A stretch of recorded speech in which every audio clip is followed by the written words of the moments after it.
Good morning students. ಕಳೆದ ತರಗತಿಯಲ್ಲಿ ನಾವು ಭಾರತದ ಸ್ವಾತಂತ್ರ್ಯ ಚಳುವಳಿಯಲ್ಲಿ ಪ್ರಮುಖ ಘಟನೆಯಾದಂತಹ ಜಲಿಯನ್ ವಾಲಾಬಾಗ್ ಹತ್ಯಾಕಾಂಡದ ಬಗ್ಗೆ ನಾವು ಚರ್ಚೆಯನ್ನು ಮಾಡ್ತಾ ಇದ್ದೋ. ಆ ಒಂದು ಹತ್ಯಾಕಾಂಡ ಹೇಗೆ ನಡೀತು, ಅದಕ್ಕೆ ಕಾರಣ ಏನು, ಅನಂತರ ಆದಂತಹ ಬೆಳವಣಿಗೆಗಳು ಏನೇನು, ಹತ್ಯಾಕಾಂಡವನ್ನು ಮಾಡಿದಂತಹ ಜನರಲ್ ಡಯರ್ ಹೇಗೆ ತನ್ನ ಹತ್ಯಾಕಾಂಡವನ್ನು ಸಮರ್ಥಿಸ್ಕೊಂತ ಹೋದ, ಅದರ ಪಂಜಾಬಿನ ಮುಖ್ಯಸ್ಥನಾದಂತಹ ಮೈಕಲ್ ಒಡೆಯರ್ ಕೂಡ ಅದನ್ನು ಹೇಗೆ ಸಮರ್ಥಿಸ್ಕೊಳ್ತಾ ಹೋದ್ರು, ಭಾರತದ ಒಂದು ಹೋರಾಟ ಹೇಗಿತ್ತು, ಅಲ್ಲಿ ಗಾಂಧೀಜಿಯವರಾಗಿರ್ಬೋದು ಮತ್ತು ರವೀಂದ್ರನಾಥ ಟಾಗೋರ್ ಅವರು ಹೇಗೆ ಅದಕ್ಕೆ ಸಪೋರ್ಟನ್ನು ನೀಡ್ತಾ ಹೋದರು, ಮತ್ತು ಈ ಒಂದು ಘಟನೆ ಮುಂದೆ ಕ್ರಾಂತಿಕಾರಿಗಳ ಬೆಳವಣಿಗೆಗೆ ಹೇಗೆ ಅದು ದಾರಿಯನ್ನು ಮಾಡಿಕೊಳ್ತು ಅನ್ನೋದ್ರ ಬಗ್ಗೆ ನಾವು ಚರ್ಚೆಯನ್ನು ಮಾಡ್ತಾ ಹೋದೋ.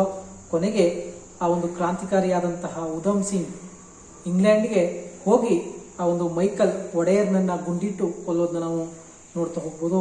ಅದಾದ ನಂತರ ಮೋತಿಲಾಲ್ ನೆಹರು ಅವರ ಒಂದು ಅಧ್ಯಕ್ಷತೆಯಲ್ಲಿ ಕಾಂಗ್ರೆಸ್ ಅಧಿವೇಶನ ಜರುಗ್ತಾ ಹೋಗುತ್ತೆ. ಅಲ್ಲಿ ಗಾಂಧೀಜಿಯವರು ಮುಂದಿನ ಹೋರಾಟದ ಬಗ್ಗೆ ಒಂದು ರೂಪುರೇಷೆಯನ್ನು ಅವರು ನೀಡ್ತಾ ಹೋಗ್ತಾರೆ. ಹೀಗೆ 1990 ನಂತರ ಗಾಂಧೀಜಿಯವರು ಭಾರತದ ಒಂದು ಸ್ವಾತಂತ್ರ್ಯ ಚಳುವಳಿಗೆ ಸಂಪೂರ್ಣವಾಗಿ ತೊಡಗಿಸಿಕೊಳ್ಳೋದನ್ನು ನಾವು ನೋಡ್ತಾ ಹೋಗ್ಬೋದು.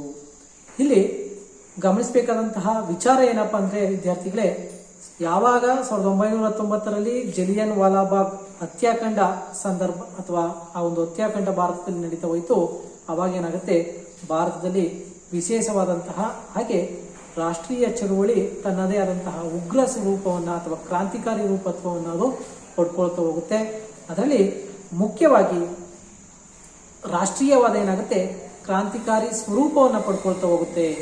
ಹಾಗಾಗಿ ಕ್ರಾಂತಿಕಾರಿ ರಾಷ್ಟ್ರೀಯವಾದ ಭಾರತದಲ್ಲಿ ಹುಟ್ಕೊಳ್ಳೋದನ್ನ ನಾವು ನೋಡ್ತಾ ಹೋಗ್ಬೋದು.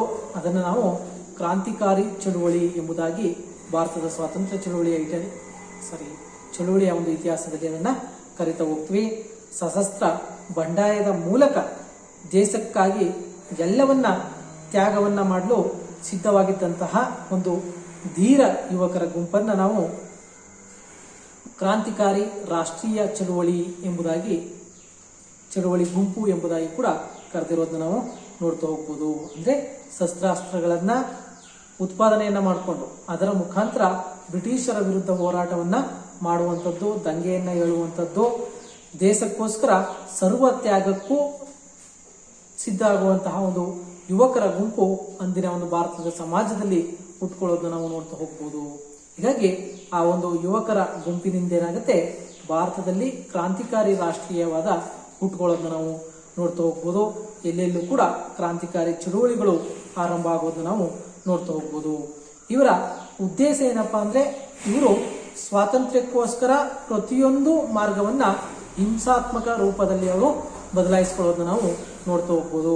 ಅಂದ್ರೆ ಅವರು ಹಿಂಸಾತ್ಮಕ ಹೋರಾಟದ ಮೂಲಕ ಏನ್ ಮಾಡ್ಬೇಕು, ಸ್ವಾತಂತ್ರ್ಯವನ್ನು ಗಳಿಸ್ಕೊಳ್ಬಹುದು ಅನ್ನೋದು ಅವರ ಒಂದು ಪ್ರಬಲವಾದಂತಹ ನಂಬಿಕೆಯಾಗಿರೋದನ್ನ ನಾವು ನೋಡ್ತಾ ಹೋಗ್ಬೋದು.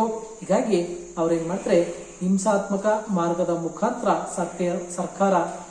ಸರ್ಕಾರಿ ಕಚೇರಿಗಳ ಮೇಲೆ ದಾಳಿಯನ್ನು ಮಾಡುವಂಥದ್ದು, ಯುರೋಪಿಯನ್ ಅಧಿಕಾರಿಗಳನ್ನು ಕೊಲೆಯನ್ನು ಮಾಡುವಂಥದ್ದು, ಅಲ್ಲಿ ಸಿಕ್ಕಿದಂತಹ ನಗದುವನ್ನು ಅದನ್ನೇನು ಮಾಡೋದು, ಬಡವರಿಗೆ ರೈತರಿಗೆ ಹಂಚುವಂಥದ್ದು, ಹಾಗೆ ಅವುಗಳನ್ನು ಶಸ್ತ್ರಾಸ್ತ್ರಗಳ ಉತ್ಪಾದನೆಗೆ ಬಳಸಿಕೊಳ್ಳುವಂಥದ್ದು, ಬಾಂಬ್ ಮತ್ತು ಪ್ರಬಲವಾದಂತಹ ಶಸ್ತ್ರಾಸ್ತ್ರಗಳನ್ನು ಉತ್ಪಾದನೆಯನ್ನು ಮಾಡುವಂಥದ್ದು, ಅದರ ಮುಖಾಂತರ ಅವರ ವಿರುದ್ಧ ಹೋರಾಟವನ್ನು ಮಾಡೋದು ಅನ್ನೋದು ಅವರ ಉದ್ದೇಶ ಆಗಿರೋದನ್ನ ನಾವು ನೋಡ್ತಾ ಹೋಗ್ಬೋದು.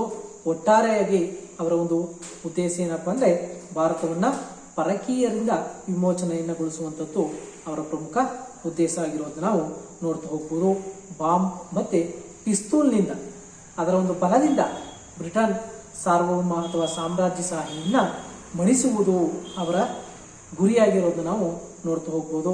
ಅಸ್ತ್ರ ಬಲದಿಂದ ಇಲ್ಲಿ ಸಾಮ್ರಾಜ್ಯ ಕಟ್ಟಿದಂತಹ ಬ್ರಿಟಿಷರನ್ನ ಅದೇ ರೀತಿ ಅವರ ಮಂತ್ರವನ್ನೇ ಅವರಿಗೆ ತೋರಿಸುವುದರ ಮುಖಾಂತರ ಅವರನ್ನ ಭಾರತದಿಂದ ಓಡಿಸಬೇಕು ಅನ್ನೋದು ಅವರ ಒಂದು ನಿಲುವಾಗಿರೋದು ನಾವು ನೋಡ್ತಾ ಹೋಗ್ತೀವಿ. ಬಂಗಾಳದ ವಿಭಜನೆ ಆಗಿರ್ಬೋದು, ದೇಶಭಕ್ತಿ ಗೀತೆಗಳು, ವಿವೇಕಾನಂದರ ವೀರವಾಣಿ, ಅಮೆರಿಕ, ಫ್ರಾನ್ಸ್ ಮಹಾಕ್ರಾಂತಿಗಳ ಪ್ರಭಾವ, ಬ್ರಿಟಿಷರ ಭ್ರಷ್ಟಾಚಾರ, ರಷ್ಯಾದ ನಿಹಿಲಿಸ್ಟ್ ಚಳವಳಿ, ಹಾಗೆ ರಷ್ಯಾ ಜಪಾನ್ ಯುದ್ಧ, ಇವು ಕ್ರಾಂತಿಕಾರಿಗಳ ಮೇಲೆ, ಅವರ ಒಂದು ಏಳಿಗೆಯ ಮೇಲೆ ಪ್ರಭಾವ ಬೀರಿದಂತಹ ಅಂಶಗಳು. ಏಕೆಂದರೆ ಜಪಾನ್ ಒಂದು ಪುಟ್ಟ ರಾಷ್ಟ್ರ, ಏಷ್ಯಾದ ಒಂದು ರಾಷ್ಟ್ರ ಆಗಿರೋದನ್ನು ನಾವು ನೋಡಬಹುದು. ಆ ಒಂದು ಪುಟ್ಟ ರಾಷ್ಟ್ರವಾದಂತಹ ಜಪಾನ್ ಯುರೋಪ್ನ ದೊಡ್ಡ ರಾಷ್ಟ್ರವಾದಂತಹ ರಷ್ಯಾವನ್ನೇ 1905ರಲ್ಲಿ ಅದು ಸೋಲಿಸ್ತಾ ಹೋಗುತ್ತೆ. ಹೀಗಾಗಿ ಅಷ್ಟು ದೊಡ್ಡ ರಾಷ್ಟ್ರವನ್ನ ಪುಟ್ಟ ಜಪಾನ್ ಸೋಲಿಸಿದ ಮೇಲೆ ಇಂಗ್ಲೆಂಡನ್ನ ಭಾರತೀಯರು ಸೋಲಿಸಲೇಬಹುದು ಅನ್ನೋ ಒಂದು ಆಶಾಭಾವನೆ ಕ್ರಾಂತಿಕಾರಿಗಳಲ್ಲಿ ಉಟ್ಕೊಳ್ಳೋದನ್ನ ನಾವು ನೋಡ್ತಾ ಹೋಗ್ಬೋದು. ಮೊದಲೇ ಹೇಳಿದಾಗೆ ಅವರ ಒಂದು ಚಟುವಟಿಕೆಗಳೇನಪ್ಪಾ ಅಂದ್ರೆ ಬ್ರಿಟಿಷ್ ಅಧಿಕಾರಿಗಳ ಮೇಲೆ ಬಾಂಬನ್ನು ಎಸೆಯುವಂಥದ್ದು, ಸಿಡಿಮದ್ದನ್ನು ತಯಾರಿಸುವಂಥದ್ದು, ಮತ್ತೆ ಕ್ರಾಂತಿಕಾರಿ ರಹಸ್ಯ ಸಂಘಗಳ ಸ್ಥಾಪನೆಯನ್ನು ಮಾಡುವಂಥದ್ದು, ಸರ್ಕಾರಿ ಕಚೇರಿಗಳ ಮೇಲೆ ದಾಳಿಯನ್ನು ಮಾಡುವಂಥದ್ದು, ಆಡಳಿತದ ಯಂತ್ರವನ್ನು ನಿಷ್ಕ್ರಿಯಗೊಳಿಸುವಂಥದ್ದು, ಸರ್ಕಾರಿ ಖಜಾನೆಗಳನ್ನು ಲೂಟಿ ಮಾಡುವಂಥದ್ದು, ಸರ್ಕಾರ ಕಟ್ಟಡಗಳಿಗೆ ಬೆಂಕಿಯನ್ನು ಇಡುವಂಥದ್ದು, ಅಂಚೆ ರೈಲ್ವೆಗಳ ಲೂಟಿ, ಸುಲಿಗೆ, ಬ್ಯಾಂಕ್ ದರೋಡೆ ಮತ್ತು ದುರಹಂಕಾರಿ ಅಧಿಕಾರಿಗಳನ್ನ ಕೊಲ್ಲುವಂಥದ್ದು ಅವರ ಒಂದು ಕಾರ್ಯತಂತ್ರಗಳಾಗಿರೋದನ್ನ ನಾವು ನೋಡ್ತಾ ಹೋಗ್ಬೋದು.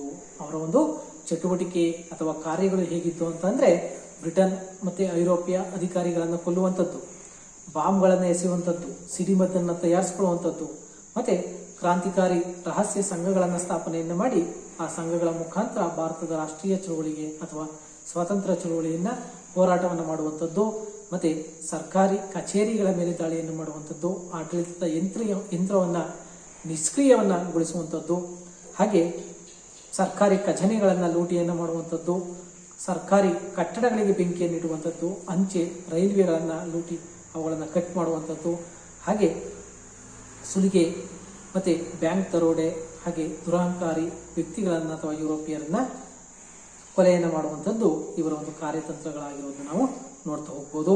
ಮತ್ತೆ ಇದಕ್ಕಾಗಿ ಅವರು ಗುಪ್ತ ಕೇಂದ್ರಗಳನ್ನು ರಚಿಸಿಕೊಂಡು ಅವುಗಳ ಮುಖಾಂತರ ದೇಶದಾದ್ಯಂತ ಕಾರ್ಯನಿರ್ವಹಿಸುವುದನ್ನು ನಾವು ನೋಡ್ತಾ ಹೋಗ್ಬೋದು. ಕೇವಲ ದೇಶಕ್ಕೆ ಮಾತ್ರ ಅಲ್ಲದೆ ಇಂಗ್ಲೆಂಡ್, ಫ್ರಾನ್ಸ್, ಜರ್ಮನಿ, ಜಪಾನ್ ಮತ್ತೆ ಅಮೆರಿಕ ವಿದೇಶಗಳಿಗೂ ಕೂಡ ಆ ಒಂದು ಕ್ರಾಂತಿಕಾರಿ ಸಂಘಗಳು ವಿಸ್ತರಣೆ ಆಗಿರುವುದನ್ನು ನಾವು ನೋಡ್ತಾ ಹೋಗ್ಬೋದು. ಕ್ರಾಂತಿಕಾರಿಗಳು ಗ್ಯಾರಿಬಾಲ್ಡಿ ಮತ್ತೆ ಮ್ಯಾಜಿನಿಯವರ ಚರಿತ್ರೆ ಹಾಗೂ ಸಮಕಾಲೀನ ವಿದೇಶ ಘಟನೆಗಳಿಂದ ಪ್ರಭಾವ ಆಗಿರೋದನ್ನು ನಾವು ನೋಡ್ತಾ ಹೋಗ್ಬೋದು. ಅಂದರೆ ಇಟಲಿಯ ಜೋಸೆಫ್ ಮ್ಯಾಜಿನಿ ಹಾಗೆ ಗ್ಯಾರಿಬಾಲ್ಡಿ. ಮ್ಯಾಜಿನಿ ಖಡ್ಗಕ್ಕಿಂತ ಲೇಖನೇ ಹರಿತ ಅಂದರೆ ಗ್ಯಾರಿಬಾಲ್ಡಿ ಕೆಂಪಂಗಿಯನ್ನ ಅಥವಾ ಕೆಂಪಂಗಿ ದಳವನ್ನು ಸ್ಥಾಪಿಸುವುದರ ಮುಖಾಂತರ ಇಟಲಿಯ ಏಕೀಕರಣಕ್ಕೆ ಅವನು ಹೋರಾಟವನ್ನು ಮಾಡ್ತಾ ಹೋಗ್ತಾನೆ. ಹಾಗೆ ಅದೇ ಸಂದರ್ಭದಲ್ಲಿ ನಡೆದಂತಹ ಜರ್ಮನಿ ಏಕೀಕರಣ, ಅವರ ಒಂದು ಹೋರಾಟಗಳು ಕೂಡ, ಅಂದರೆ ಅಲ್ಲಿನ ಬಿಸ್ಮಾರ್ಕ್ನ ಒಂದು ಹೋರಾಟ ಏನಿದೆ ಅದು ಕೂಡ ಇವರಿಗೆ ಮಾರ್ಗದರ್ಶನ ಆಗೋದನ್ನು ನಾವು ನೋಡ್ತಾ ಹೋಗ್ಬೋದು. ಹೀಗಾಗಿ ಇವರೆಲ್ಲರೂ ಏನ್ ಮಾಡ್ತಾರೆ, ಚಿಕ್ಕ ವಯಸ್ಸಿನಲ್ಲಿ ಪ್ರಾಪ್ತ ವಯಸ್ಸಿಗೆ ಬಂದ ಮೇಲೆ ಮನೆ ಮಠಗಳನ್ನ ಬಿಟ್ಟು, ತಂದೆ ತಾಯಿಗಳನ್ನ ಬಿಟ್ಟು, ಬಂಧುಗಳನ್ನ ಬಿಟ್ಟು ಅವ್ರು ಏನ್ ಮಾಡ್ತಾರೆ, ದೇಶಕ್ಕಾಗಿ ಸೇವೆಗೆ ಹೊರಟು ಏನ್ ಮಾಡ್ತಾರೆ, ಸೆರೆ ಸಿಕ್ಕಿ ನಗುತ್ತಲೇ ಅವರು ಗಲ್ಲಿಗೇರಿರೋದನ್ನು ನಾವು ನೋಡ್ತಾ ಹೋಗ್ಬೋದು. ಕ್ರಾಂತಿಕಾರಿಗಳು ವಿಫಲರಾದರೂ ನಿಜ, ಆದರೆ ಅವರು ಪ್ರದರ್ಶಿಸಿದಂತಹ ದೇಶಭಕ್ತಿ, ತ್ಯಾಗ, ನಿಷ್ಠೆ, ಬಲಿದಾನಗಳು ಮತ್ತು ಸ್ವಾಭಿಮಾನಗಳು ಅವು ಎಂದೆಂದಿಗೂ ಕೂಡ ಮಾಸಿ ಹೋಗುವುದಿಲ್ಲ ಅನ್ನೋದು ಇತಿಹಾಸಕಾರರ ಅಭಿಪ್ರಾಯ. ತಮ್ಮ ಅರ್ಧ ಜೀವನವನ್ನ ಸವಿಯಸದೆ ಭಾರತದ ಮಾತೆಯ ವಿಮೋಚನೆಗೆ ಹುತಾತ್ಮರಾದಂತಹ ಈ ಒಂದು ವೀರರ ಬದುಕು ನಮಗೆ ವೀರ ಕಾವ್ಯದಂತಿದೆ ಎಂಬುದಾಗಿ ಅವರು ಹೇಳಿರೋದನ್ನು ನಾವು ನೋಡ್ತಾ ಹೋಗ್ಬೋದು. ಹೆಚ್ಚಾಗಿ ಇವರು ಬಂಗಾಳ, ಉತ್ತರ ಪ್ರದೇಶ, ಪಂಜಾಬ್ ಮತ್ತು ಮಹಾರಾಷ್ಟ್ರಗಳಿಂದ ಯಥೇಚ್ಛವಾಗಿ ಅವರು ಬಂದಿರೋದನ್ನು ನಾವು ನೋಡ್ತಾ ಹೋಗ್ಬೋದು. ಹೆಚ್ಚಾಗಿ ಆ ಒಂದು ಪ್ರದೇಶಗಳೇ ಕ್ರಾಂತಿಕಾರಿ ಕೇಂದ್ರಗಳಾಗಿ ಕಾರ್ಯನಿರ್ವಹಿಸಿರೋದನ್ನು ನಾವು ನೋಡ್ತಾ ಹೋಗ್ಬೋದು. ಹಾಗಾಗಿ ಮಹಾರಾಷ್ಟ್ರ ಆ ಒಂದು ಕ್ರಾಂತಿಕಾರಿಗಳ ತವರೂರಾಗಿರೋದನ್ನು ನಾವು ನೋಡ್ತಾ ಹೋಗ್ಬೋದು. ಈ ಒಂದು ಇದಿಷ್ಟು ಕ್ರಾಂತಿಕಾರಿಗಳು ಹೇಗೆ ಆ ಒಂದು ಭಾರತದ ಸ್ವಾತಂತ್ರ್ಯ ಚಳುವಳಿಯಲ್ಲಿ ಉಟ್ಕೊಳ್ತಾ ಹೋದ್ರು, ಅವರ ಒಂದು ಕಾರ್ಯಚಟುವಟಿಕೆಗಳು ಏನು, ಹಾಗೆ ಅವರ ಒಂದು ಹೋರಾಟದ ಬಗೆ ಏನು ಅನ್ನೋದ್ರ ಬಗ್ಗೆ ನಾವು ಚರ್ಚೆಯನ್ನ ಮಾಡಿರುವಂಥದ್ದು. ಅರ್ಥ ಆಯ್ತಲ್ವಾ? ಯಾಕಂದ್ರೆ ಇವರು ಏಳಿಗೆ ಆಗಲಿಕ್ಕೆ ಕಾರಣವಾದಂತಹ ಪ್ರಮುಖ ಅಂಶಗಳು ಏನೇನು, ಅದರಲ್ಲಿ ಮೊದಲನೇದು ಸಂವಿಧಾನಬದ್ಧವಾದಂತಹ ಮಾರ್ಗದ ವೈಫಲ್ಯ. ಅಂದ್ರೆ ಮಂದಗಾಮಿಗಳು ಏನು ಸಂವಿಧಾನಬದ್ಧವಾಗಿ ನಾವು ಸ್ವಾತಂತ್ರ್ಯವನ್ನು ಪಡ್ಕೊಳ್ತೀವಿ, ಸ್ವರಾಜ್ಯವನ್ನು ಸ್ಥಾಪನೆಯನ್ನ ಮಾಡ್ತೀವಿ, ಅದು ವಿಫಲ ಆಗ್ತಾ ಹೋಗುತ್ತೆ. ಕೊನೆಗೆ ತೀವ್ರಗಾಮಿಗಳು ಹೋರಾಟದ ಮುಖಾಂತರ ಸಂವಿಧಾನಾತ್ಮಕವಾಗಿ ಅವರು ಹೋರಾಟವನ್ನು ಮಾಡ್ತಾರೆ, ಅವರ ಒಂದು ಇದು ಕೂಡ ವಿಫಲ ಆಗ್ತಾ ಹೋಗುತ್ತೆ. ಹಾಗಾಗಿ ಆ ಒಂದು ವೈಫಲ್ಯದಿಂದಾಗಿ ಬೇಸತ್ತಂತಹ ಇವರು ಪ್ರತಿದಾಳಿಯನ್ನ ಏನು ಬ್ರಿಟಿಷರು ಪ್ರಾರಂಭದಲ್ಲಿ ಕೇವಲ ವ್ಯಾಪಾರದ ಉದ್ದೇಶದಿಂದ ಬಂದು ಅನಂತರ ತಮ್ಮ ಶಕ್ತಿ ಮತ್ತೆ ಬಲ ಪ್ರದರ್ಶನದಿಂದ ಸಾಮ್ರಾಜ್ಯವನ್ನು ಕಟ್ಟುತ್ತಾ ಹೋದ್ರು, ಅದೇ ರೀತಿಯಾಗಿ ಕೂಡ ನಾವು ಅವರ ವಿರುದ್ಧ ಶಕ್ತಿ ದಾಳಿಯನ್ನು ಮಾಡಬೇಕು, ಬಾಂಬ್ಗಳನ್ನು ಬಳಸ್ಕೊಳ್ಬೇಕು, ಮತ್ತೆ ಸೈನ್ಯವನ್ನು ಬಳಸ್ಕೊಳ್ಬೇಕು ಅನ್ನೋ ಒಂದು ದೃಷ್ಟಿಕೋನದಿಂದ ಇವರು ಆಲೋಚನೆಯನ್ನು ಮಾಡ್ತಾ ಹೋಗ್ತಾರೆ. ಅದು ಅವರ ಒಂದು ಏಳಿಗೆ ಅಂದರೆ ಸಂವಿಧಾನಬದ್ಧವಾದಂತಹ ಮಾರ್ಗದ ವೈಫಲ್ಯ ಏನಿದೆ ಅದು ಇವರ ಏಳಿಗೆಗೆ ಕಾರಣ ಆಗ್ತಾ ಹೋಗುತ್ತೆ. ಇನ್ನು ರಾಷ್ಟ್ರೀಯ ಚಳುವಳಿಯನ್ನ ದಮನಕಾರಿ ಮಾಡಿದ್ದು ಕೂಡ ಅವರಲ್ಲಿ ಕೆಚ್ಚೆದೆಯ ಹೊಂದಿದಂತಹ ಯುವಕರಲ್ಲಿ ಪ್ರತೀಕಾರದ ಒಂದು ಸೇಡನ್ನ ಬೆಳೆಸೋದು ನಾವು ನೋಡ್ತಾ ಹೋಗ್ಬೋದು. ಮತ್ತೆ ವಿದೇಶಿ ಕ್ರಾಂತಿಕಾರಿಗಳ ಪ್ರಭಾವ ಆಗಿರ್ಬೋದು, ಹಾಗೆ ಕ್ರಾಂತಿಕಾರಿ ಸಾಹಿತ್ಯದ ಒಂದು ಪ್ರಕಟಣೆ ಇರ್ಬೋದು, ಮತ್ತೆ ಇವು ಆ ಒಂದು ಕ್ರಾಂತಿಕಾರಿ ಚಳವಳಿಗಳ ಹುಟ್ಟಿಗೆ ಕಾರಣ ಆಗೋದು ನಾವು ನೋಡ್ತಾ ಹೋಗ್ಬೋದು. ಜೊತೆಗೆ ಆ ಒಂದು ಸಂದರ್ಭದಲ್ಲಿ ಟೆಕ್ನಾಲಜಿ ಇಂಪ್ರೂವ್ ಆದದ್ದು, ಯಾಕಂದ್ರೆ ಈ ಒಂದು ಸಂದರ್ಭದಲ್ಲಿ ಇಂಗ್ಲೆಂಡ್ನಲ್ಲಿ ಕೈಗಾರಿಕಾ ಕ್ರಾಂತಿ ಬೆಳವಣಿಗೆ ಆಗ್ತಾ ಹೋಗುತ್ತೆ. ಹಾಗಾಗಿ ಮತ್ತೆ ಮೊದಲ ಮಹಾಯುದ್ಧಗಳು ನಡೀತಾ ಹೋಗ್ತವೆ. ಈ ಒಂದು ಯುದ್ಧಗಳಿಂದ ಏನಾಗುತ್ತೆ ಅಂದ್ರೆ ಹೊಸ ಹೊಸ ಯುದ್ಧೋಪಕರಣಗಳ ತಯಾರಿಕೆ ಪ್ರಾರಂಭ ಆಗ್ತಾ ಹೋಗುತ್ತೆ, ಶಸ್ತ್ರಾಸ್ತ್ರಗಳ ಉತ್ಪಾದನೆ ಜಾಸ್ತಿ ಆಗ್ತಾ ಹೋಗುತ್ತೆ. ಈ ಒಂದು ದೃಷ್ಟಿಕೋನದಿಂದ ಹುಟ್ಟಿಕೊಂಡಂತಹ ಬಾಂಬ್ ತಯಾರಿಕೆ ಇರ್ಬೋದು, ಶಸ್ತ್ರಾಸ್ತ್ರಗಳ ತರಬೇತಿಯನ್ನು ನೀಡುವಂಥದ್ದಾಗಿರ್ಬೋದು, ಮತ್ತೆ ಅಹಂಕಾರಿ ಪೊಲೀಸರ ದುರ್ವರ್ತನೆ ಇರ್ಬೋದು, ಮತ್ತೆ ದೈಹಿಕ ತರಬೇತಿಗಳು, ಇವೆಲ್ಲವೂ ಕೂಡ ಕ್ರಾಂತಿಕಾರಿಗಳ ಒಂದು ಬೆಳವಣಿಗೆಗೆ ಕಾರಣ ಆಗೋದು ನಾವು ನೋಡ್ತಾ ಹೋಗ್ಬೋದು.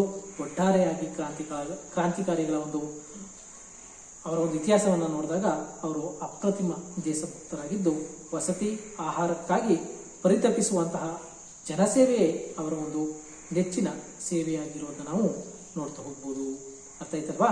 ಹೀಗೆ ಭಾರತದ ಒಂದು ಸ್ವಾತಂತ್ರ್ಯ ಚಳವಳಿಯಲ್ಲಿ ಕ್ರಾಂತಿಕಾರಿ ರಾಷ್ಟ್ರೀಯವಾದ ಹುಟ್ಕೊಳ್ತಾ ಹೋಗುತ್ತೆ, ಕ್ರಾಂತಿಕಾರಿ ಗುಂಪುಗಳು ಹುಟ್ಕೊಳ್ತಾ ಹೋಗ್ತವೆ. ಚಿಕ್ಕ ವಯಸ್ಸಿನಲ್ಲಿ ಅವರು ಮನೆ ಮಠಗಳಿಂದ ದೂರ ಆಗ್ತಾರೆ. ದೇಶಕ್ಕಾಗಿ ಸರ್ವ ತ್ಯಾಗಕ್ಕೂ ಕೂಡ ಅವರು ಸಿದ್ಧರಿರೋದು ನಾವು ನೋಡ್ತಾ ಹೋಗ್ಬೋದು.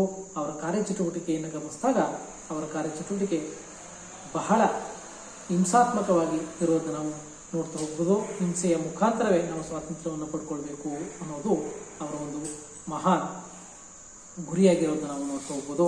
ಅದರಲ್ಲಿ ಹಲವಾರು ಕ್ರಾಂತಿಕಾರರು ಭಾರತದ ಒಂದು ಮಾತಿಗೆ ತಮ್ಮ ನೆತ್ತರನ್ನ ನೀಡಿರೋದನ್ನು ನಾವು ನೋಡ್ತಾ ಹೋಗ್ಬೋದು. ಮುಖ್ಯವಾಗಿ ವಾಸುದೇವ ಬಲವಂತ ಗಡಗೆ ಅವರಿರ್ಬೋದು. ಇವರು ಮಹಾರಾಷ್ಟ್ರದ ಪೂನಾದಲ್ಲಿ ಜನಿಸ್ತಾ ಹೋಗ್ತಾರೆ. ಇವರ ನಂತರ ನಮ್ಮ ಭಾರತ ಮಾತೆಯ ಹೆಮ್ಮೆಯ ಪುತ್ರನಾದಂತಹ ವಿ.ಡಿ. ಸಾವರ್ಕರ್ ಅವರು ಕೂಡ ಈ ಒಂದು ಕ್ರಾಂತಿಕಾರಿಗಳಲ್ಲಿ ಕಾಣಿಸ್ಕೊಳ್ತಾರೆ. ಇದನ್ನು ನೀವು ಸಾಕು ನೋಡ್ಸ್ಕೊಂಡು ಒಂದ್ಸಲ ನಿಮ್ಮ ಸಿಲೆಬಸ್ ಇಲ್ಲ ಅಂದ್ರೂ ಕೂಡ ಕೇಳ್ಬಿಡ್ತಾರೆ. ಹಾಗೆ ಅವ್ರ ಬಗ್ಗೆ ಸ್ವಲ್ಪ ನಾವು ಮಾಹಿತಿಯನ್ನು ತಿಳ್ಕೊಳ್ತಾ ಹೋಗೋಣ. ಇವರು ಕಾಲಮಾನವನ್ನು ನೋಡಿದಾಗ 1883ರಿಂದ 1966. ಇವರನ್ನ ವಿನಾಯಕ ದಾಮೋದರ ಸಾವರ್ಕರ್, ವಿ.ಡಿ. ಸಾವರ್ಕರ್ ಮೇ 28 ಮೊನ್ನೆ ತಾರೆ ಅವರ ಒಂದು ಜಯಂತಿಯನ್ನು ನಾವು ಆಚರಣೆಯನ್ನು ಮಾಡ್ತಾ ಹೋದೋ. ಮೇ 28, 1883ರಂದು ಮಹಾರಾಷ್ಟ್ರದ ಬಗೂರು ಗ್ರಾಮದಲ್ಲಿ ಅವರು ಜನಿಸ್ತಾರೆ. ಈತ ಪೂನಾದ ಫರ್ಗ್ಯೂಸನ್ ಕಾಲೇಜು ಮತ್ತೆ ಲಂಡನ್ನ ಕೇಂಬ್ರಿಡ್ಜ್ ವಿಶ್ವವಿದ್ಯಾನಿಲಯದಲ್ಲಿ ನ್ಯಾಯಶಾಸ್ತ್ರದ ವಿದ್ಯಾರ್ಥಿಯಾಗಿ ಅಂದರೆ ವಕೀಲರು ಲಾಯರ್ ಆಗಿರೋದು ನಾವು ನೋಡ್ತಾ ಹೋಗ್ಬೋದು. ತಿಲಕ್ ಮತ್ತು ಗೋಖಲೆಯವರ ಗುರುಗಳಾಗಿರೋದು ಇವರ ಒಂದು ಗುರುಗಳಾಗಿರೋದು ನಾವು ತಿಲಕ್ ಮತ್ತೆ ಗೋಖಲೆಯವರು ಇವರ ಗುರುಗಳಾಗಿ ಅವರು ಇರ್ತಾರೆ. ಇವರು ನಾಸಿಕ್ನಲ್ಲಿ ಮಿತ್ರಮೇಳ ರಚನೆಯನ್ನು ಮಾಡ್ತಾ ಹೋಗ್ತಾರೆ.